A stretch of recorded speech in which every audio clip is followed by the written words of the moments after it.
अफवांवर विश्वास ठेवू नका. उद्धव साहेब आणि मी आम्ही एक पथ्य पाळलेलं आहे की जे आमच्या सोबत असतात त्यांच्यावर आम्ही अंधविश्वास ठेवतो.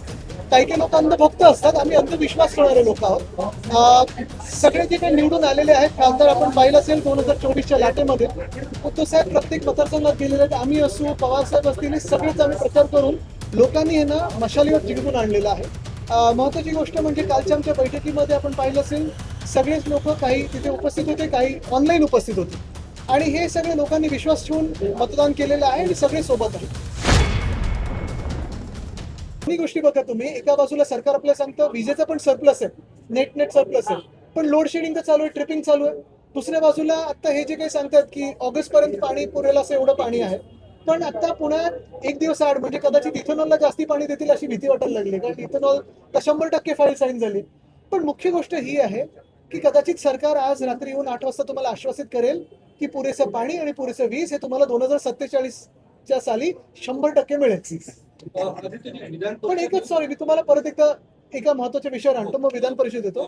तुम्ही पाहिलं असेल विधान परिषदेत घाणेरडं राजकारण झालं, जिल्हा परिषदेत असेल किंवा आता जे काही चालू आहे, परत पक्ष फोडण्याचं राजकारण असेल, खासदार आमदार फोडण्याचं असेल, नगरसेवक असेल, हे सगळं एका बाजूला भाजप जेव्हा ह्याच्यात व्यस्त आहे, सगळे सत्ताधारी पक्ष व्यस्त आहेत.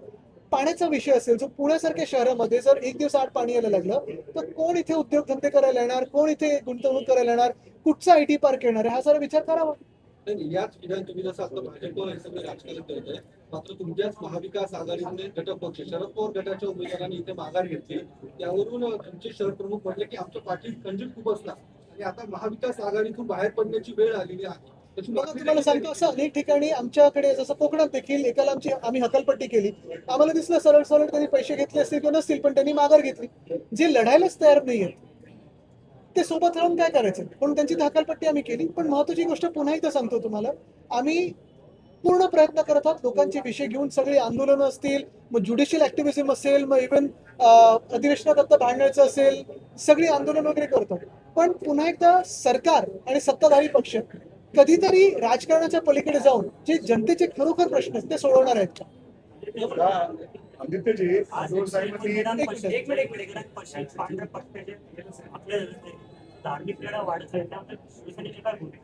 मला वाटतं शिवसेनेची भूमिका आम्ही त्या ठिकाणी स्पष्ट केलेली आहे. उद्धव साहेबांनी ज्या पद्धतीने काल कार्यकर्त्यांना या सगळ्या मंत्र्यांना सांगितले की आता सध्या माझे दिवस नाहीये, पण भविष्यात हे आमचे दिवस येतील. आता संघर्ष असं काही नाही सांगितलं. कालच्या VC मध्ये आपण पाहताय एवढंच सांगितलं, आणि काल सगळे जिल्हा प्रमुख, विधानसभा संपर्क प्रमुख, आमदार खासदार सगळे होते, त्याच्यात नेते उपनेते वगैरे.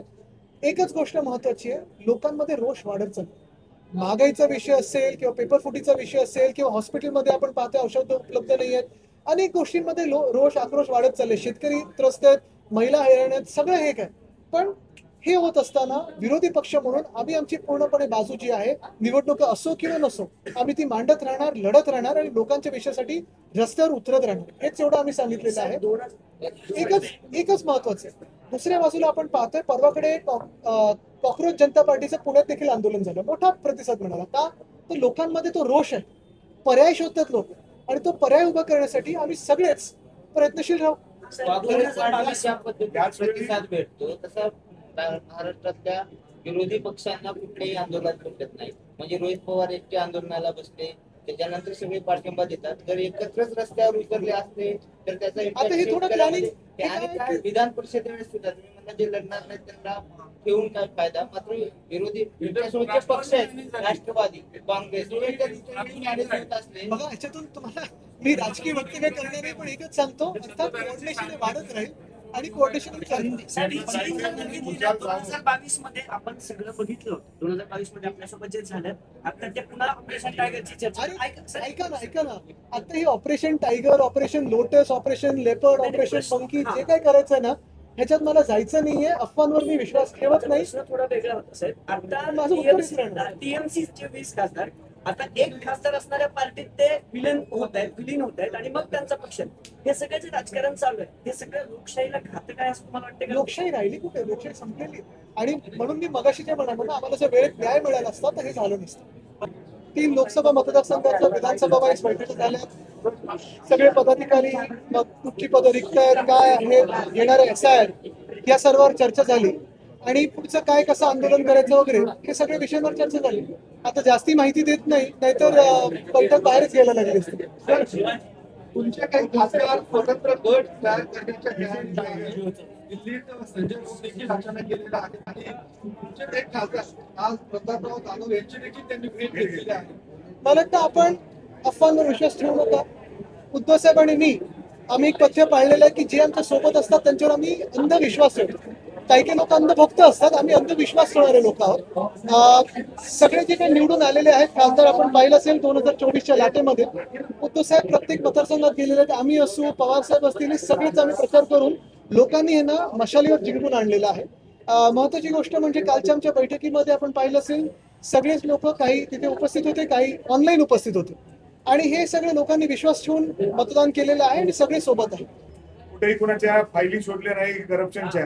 आता देखील तशीच परिस्थिती दिसतीये, कारण आपण वेगवेगळ्या राज्यांमध्ये बघतोय की काय परिस्थिती आहे. अनेक खासदार दिसत आहेत. हो, एक त्याच्या महत्वाचं आहे, आपण पार्श्वभूमीवर काय करताय? एक तृणमूल काँग्रेसबद्दल पाहिलं असेल 20 खासदारांनी वेगळा गट फॉर्म करण्याचा प्रयत्न केलेला आहे. ही सगळी एहसान फरामोश लोक आहेत. जिंकले ममता दिदींच्या नावावर आणि आता लगेच सरकार बदलल्यानंतर टुपुक टुपुक उड्या मारून पलतात. एक महत्वाची गोष्ट आहे की आमची केस जवळपास आता 4-4.5 वर्ष चालू आहे. राष्ट्रवादी काँग्रेसची देखील केस तेवढीच वर्ष चालू आहे. तसं पाहायला गेलं तर संविधानामध्ये ही खूप मोठी तरतूद आहे, मोठी घटना आहे की एखाद्या पक्षाचं फुटून चोरून कोणीतरी ते नाव चोरू शकतं, निवडणूक आयोग त्यांना सिंबल देखील देऊ शकतं. ही खूप मोठी गोष्ट आहे. आमचं म्हणणं एकच आहे, आत्ताचे जे पूर्ण आदर ठेवून सांगतो सरन्यायाधीश आहेत त्यांच्या म्हणण्याशी आम्ही पूर्ण सहमत आहोत की justice delayed is justice destroyed. आणि तो जस्टिस डिस्ट्रॉय होताना दिसतोय का आपल्याला देशामध्ये? आपलं लोकशाही डिस्ट्रॉय होत दिसतंय का? मला हा ह्याच्यावर पण आणि आपण तिसरा विचार करणं प्रश्न गरजेचं तोच आहे. आहे. जी मागच्या वेळी जी चूक झाली ती यंदा होऊ नये म्हणून काही कायदेशीर बाबींचा अभ्यास केले का? मला वाटतं मागच्या वेळी जी चूक झाली आपण पाहत असाल रिव्हरफ्रंट डेव्हलपमेंटचा प्रोजेक्ट जो होता तो आपण विश्वास ठेवून लोकांनी पुढे जाऊ दिला. आता ती चूक दिसते. तर आता रिव्हरफ्रंट डेव्हलपमेंटवर आता आमची चर्चा झाली. एम्प्रेस गार्डन मध्ये घुसण्याचा प्रयत्न आहे त्याच्यावर आमची चर्चा झाली. वेताळ टेकडीवर आमची चर्चा झाली. हे सगळं आहे. नाही, आमदारांच्या संदर्भात जायचंय आमदार आणि खुशाल जावं असं मला देखील वाटतं उद्धव आपण एका साहेबांनी विषयावर म्हटलंय. जास्ती चिकटून न राहता नाही, नाही, सर. ऐका ना, मला तर बोलू दे, पूर्ण हा, बोलू दे. हा, तुम्ही हा. महत्वाची गोष्ट एकच आहे की ह्या एका राजकीय गोष्टीवर चिकटून न राहता महाराष्ट्रात अनेक विषय आहेत, देशात अनेक विषय आहेत आणि त्याच्यावर पण आपण चर्चा करणं गरजेचं आहे. फार अभिजित महत्त्वाचा तितकेवर विषय सुद्धा आहे. हमला झालाय. कृपाल माने यांनी देखील दावा केला की तुमचे 7 खासदार त्यांच्या संपर्कात आहे. पावसाळी अधिवेशन त्यांचं ऑपरेशन टायगर हे पूर्ण होईल असं दावा. गोपाल तुम्हाला सांगा परत निवडणूक लढवून दाखवा आणि जिंकून दाखवा. ते मला वाटतं त्याच्यात जायचं नाही. मला ते कसे त्यावेळी पण जिंकलेत, कसा आम्ही प्रचार केला वगैरे त्याच्यात जायचं नाही. मुद्दा हाच आहे. मी तुम्हाला सांगते ह्या राजकीय घडामोडी ज्या आहेत पक्ष तोडण्याच्या, पक्ष फोडण्याच्या, कोण कुठे उड्या मारतंय, कोण काय होतंय, हे देशात सगळीकडे चालू आहे. बरोबर आहे. 2/3 मेजॉरिटी प्राप्त करण्याचा भाजपचा प्रयत्न आहे. पण ते पुढे गेल्यानंतर काय काय होणार आहे? प्रेस फ्रीडम मध्ये आपण आता कुठे आहोत? डेमोक्रेसीमध्ये कुठे आहोत? आपण जगातली सर्वात मोठी लोकशाही होतो आता आहे असं वाटत नाहीये. आणि देशात एका बाजूला जर आपण नुसतं ही राजकीय चर्चा बोलत राहिलो आणि लोकांच्या विषयावर चर्चा नाही केली तर लोक आम्हाला निर्लज्ज समजतील. आज वाढते ते महागाई वाढत आहे.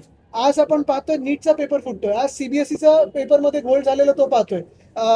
महागाई सोबत गॅस डिझेल पेट्रोल आहे, इथेनॉलचं भूत लोकांसमोर लावलेलं आहे. आता हे करत असताना जर आम्ही नुसतं राजकीय बोलत राहिलो तर लोक बोलतील आम्ही तुम्हाला तरी मतदान टाकू. सर, लोकांनाच हा प्रश्न पडलाय. 2022 मध्ये डायरेक्टली पण बोलतात.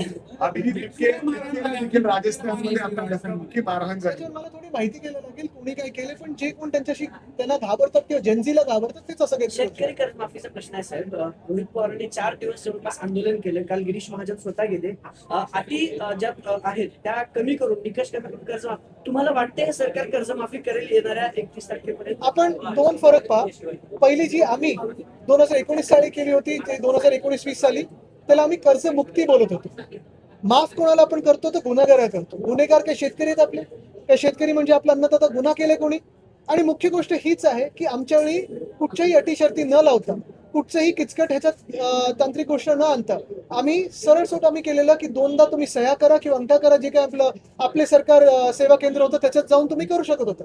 आणि हे केल्यानंतर आपण पाहिलं असेल महाराष्ट्रातला जो शेतकरी सुकावला होता तो अजूनही हे म्हणतो की उद्धव ठाकरेंनी दिलेली कर्जमुक्ती ही आमच्यापर्यंत पोहोचली. त्याच्या आधी किंवा नंतर कधीही कर्जमुक्ती आमच्याकडे आली नाही. आत्ताची केलेली कर्जमाफी आहे ती उपकार केल्यासारखी कर्जमाफी आहे. म्हणजे एका बाजूला आपण पाहतोय जवळपास 85 लाख महिलांचं जे काही लाडकी बहीण योजनेतले पैसे होते ते वळवलेले असं वाटतंय. म्हणजे तुम्ही त्यांना पात्र ठरवलं, त्यांची मतं घेतली, 85 लाख महिलांची मतं घेतली आणि नंतर तुम्ही त्यांचा वापर झाल्यानंतर सोडून दिलं निवडणुकीनंतर. आता त्यांना अपात्र ठरवतं, त्यांना धमकवतं, त्यांच्या खात्यातून पैसे परत घेत आणि आता काहीतरी थातूर मातूर करायचं म्हणून तुम्ही कर्जमुक्ती असं दाखवताय, कर्जमाफी असं दाखवताय. आमची देखील आंदोलनं सगळीकडे होतात, जिल्ह्यात होतात. शिवसेना उद्धव बाळासाहेब ठाकरे पक्षाकडून मोठी तीव्र आंदोलन देखील होणार आहेत. आमचं म्हणणं एकच आहे, कुठची अट न ठेवता, कुठची शर्त न ठेवता तुम्ही ही कर्जमाफी शेतकऱ्यांसाठी केली पाहिजे. मग भले ते 2017च्या ह्याच्यात आले असो किंवा 2019च्या ह्याच्यात. 2019-20ला पण 6 वर्ष झाली ना.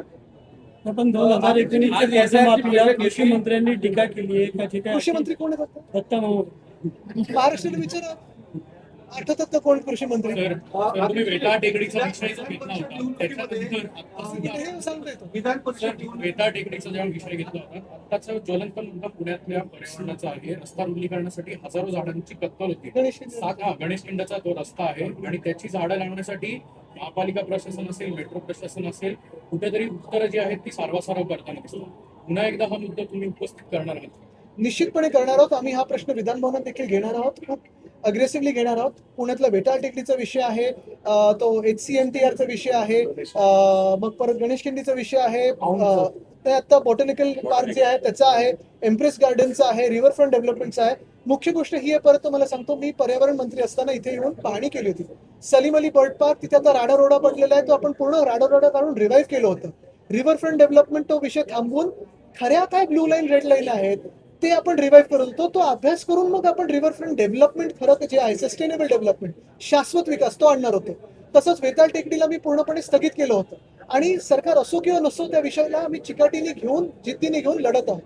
आता पुढे हे जे काही विषय गणेश खिंडीचा असेल किंवा आतापर्यंत गेल्या 4 वर्षामध्ये किंवा गेल्या 10 वर्षामध्ये जेवढे काही मोठे प्रकल्प आलेले आहेत, ह्याचं एफॉरेस्टेशन कुठे झालंय का, ट्रान्सप्लांट झालं असेल तर ती स्कॅम झालाय की खरोखर ट्रान्सप्लांटेशन झालंय, हे पण माहिती घेणं गरजेचं आहे.